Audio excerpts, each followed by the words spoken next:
Pozdravljeni.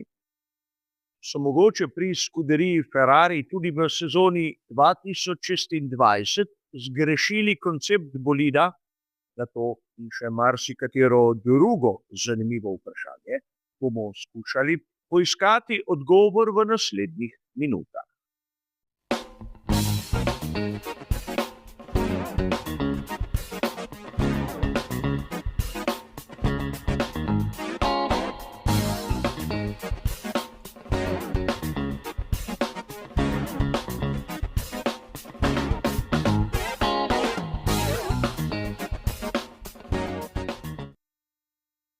A verjetno bo sedaj marsikateri navijač ekipe iz Maranella vzkliknil: ne, že spet kritiziram Ferrari. Zakaj, kdaj pa kdaj se ne lotim na primer Aston Martina ali pa Red Bulla? Zakaj je potrebno zmeraj s prstom kazati na Ferrari, posebej v trenutkih, ko jim ne gre vse po načrtu? Treba je tu poudariti, da Scuderia Ferrari je tudi tokrat pred začetkom sezone ogromno obetala. In na prvih 3 dirkah za veliko nagrado smo verjetno mi, navdušenci, opazili marsikatero pomanjkljivost. Pri Aston Martinu po drugi strani nismo imeli niti priložnosti videti tistega pravega potenciala. Oni imajo težave z nesljivostjo, ki jih pri Ferrariju na primer ni videti. In podobna zgodba je pri Red Bullu ali pri McLarenu.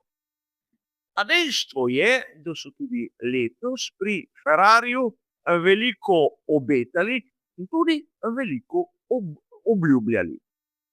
Verjetno marsikdo je že pozabil na tisto znamenito glavo iz jeklenih litin, ki naj bi prinesla določeno prednost.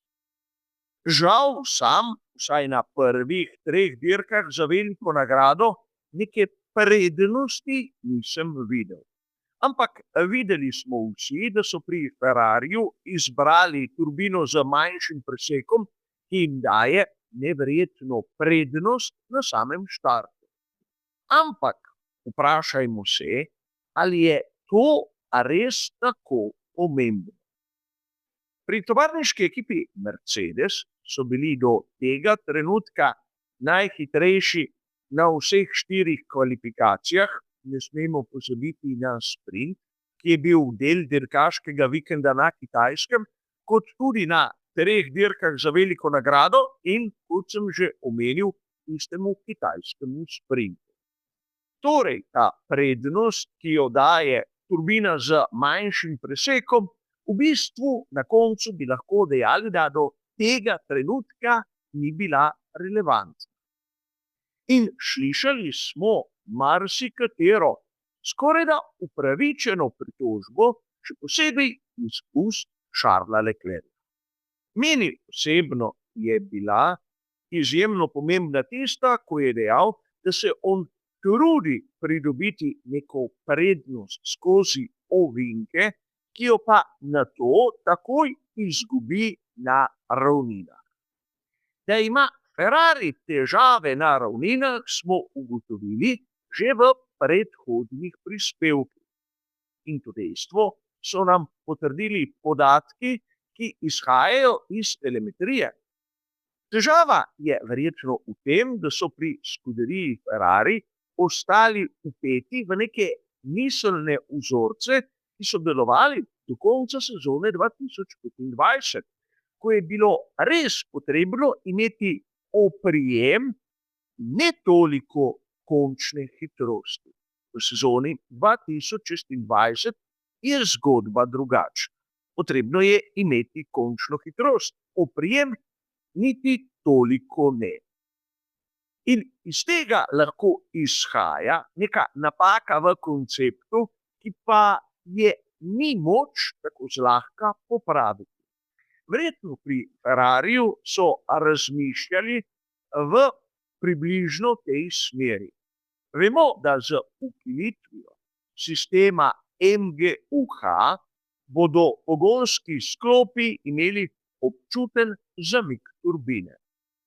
Zaradi tega bomo zbrali manjšo, tisto, ki nima takšnega preseka kot pri konkurenci, in to bo omogočilo, da na samem štartu bomo imeli prednost.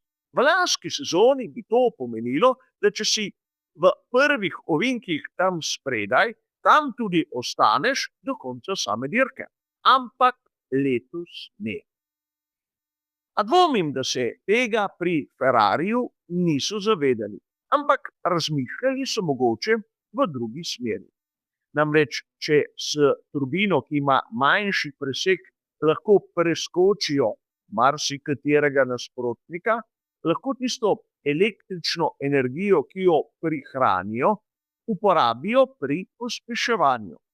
In tako izničijo tisti slab trenutek, ki ga ustvari turbina z manjšim presekom.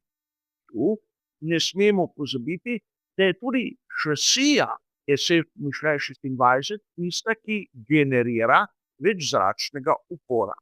Tu je dovolj, da si ogledamo primerjavo med Mercedesom W17 in Ferrarijem SF-26.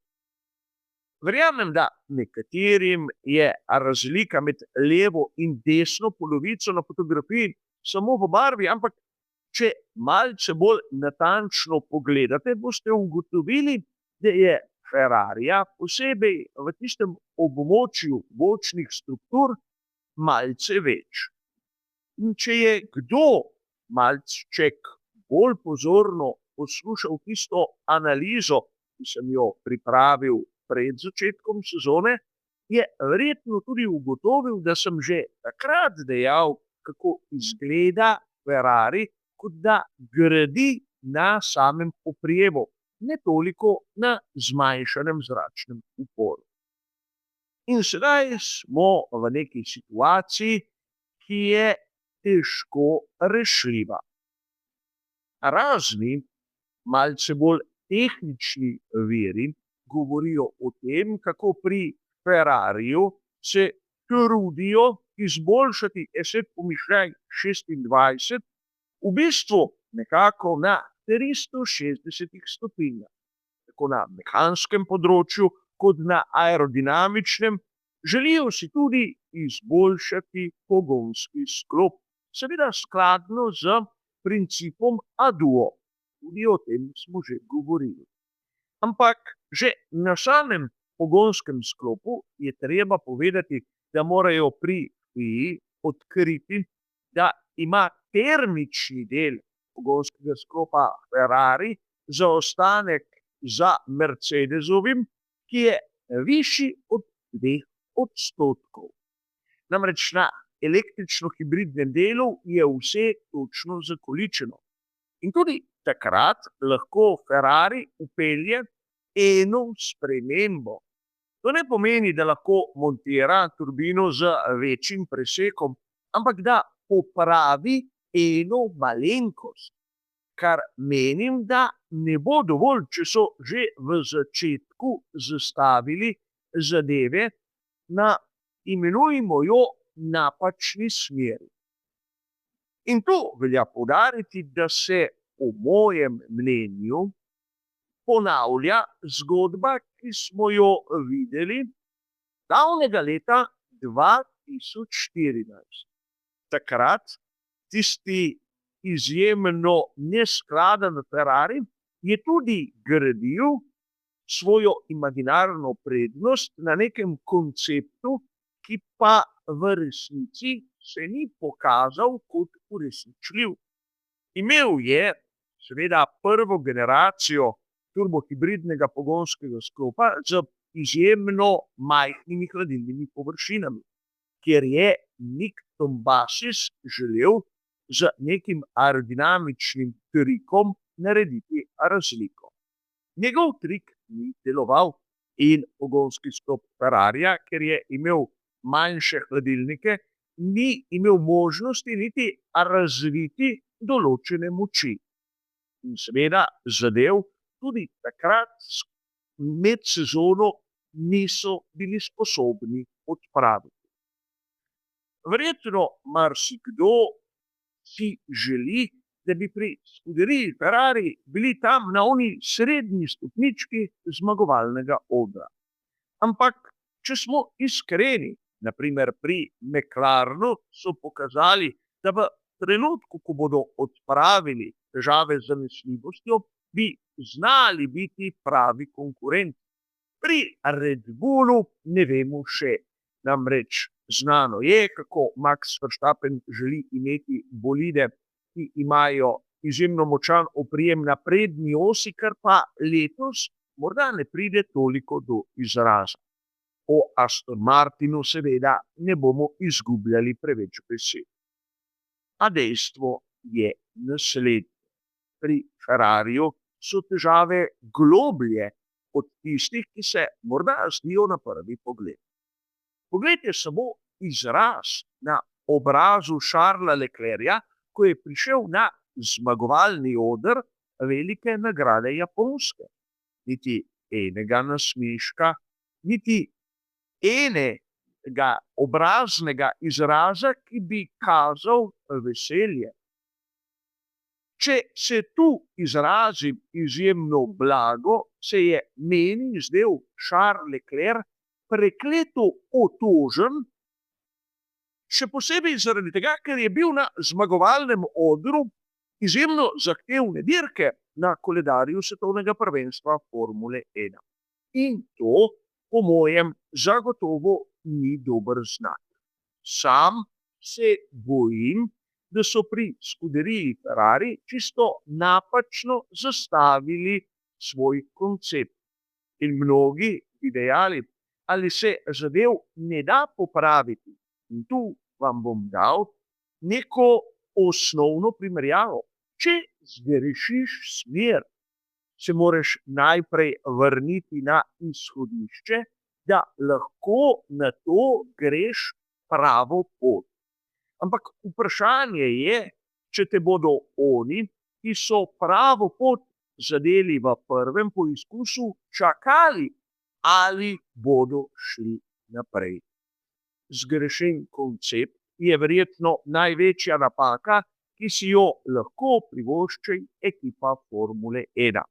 In upam, kot običajno, da se tokrat motim. A videli bomo skupaj, kdo je imel prav in kdo ne. Za danes je to vse. Hvala za vašo pozornost in nasvidenje.